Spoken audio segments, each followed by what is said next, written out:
Entre os meses de xullo e agosto, Pontevedra bulirá de programación cultural. A cidade recupera normalidade nas súas festas de verán. É unha programación moi intensa, con música, con teatro, con cinema, con libros, e eu resumiría nunha frase que me parece que recolle a intensidade que temos aquí. Neste verán Pontevedra non ten parada. A programación comeza esta mesma fin de semana co Festival Surfín de Lérez. Seguiralle a Mostra Internacional de Cine LGBTIQA+ de Pontevedra, Ambienta 2022, que será entre o 27 de xuño e o 1 de xullo na Praza da Pedreira.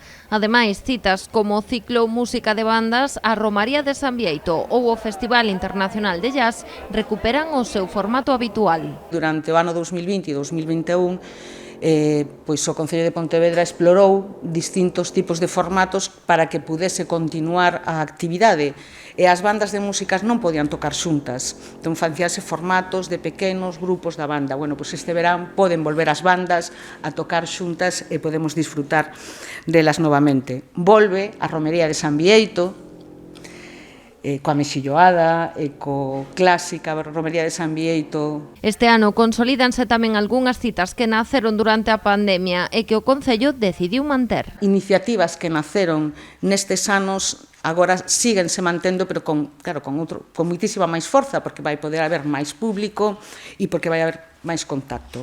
Urbana en Monteporreiro é unha destas iniciativas, con Voz de Muller, tamén volve con máis intensidade, os monólogos nas pistas de Campolongo, o son do local. O Festival de Cámara Cidade de Pontevedra os días 2 e 3 de xullo, o Animatrón do 5-8, a Festa dos Libros que se celebrará entre os días 8 e 10, o Memorial Ricardo Portela entre o 15 e o 17 ou as Festas de Santiaguiño son outras das actividades incluídas na programación. Hai 20 espazos diferentes nos que se van desenvolver actividades durante todo o verán nesta programación, espazos do centro histórico, espazos da cidade, espazos dos barrios, espazos das parroquias.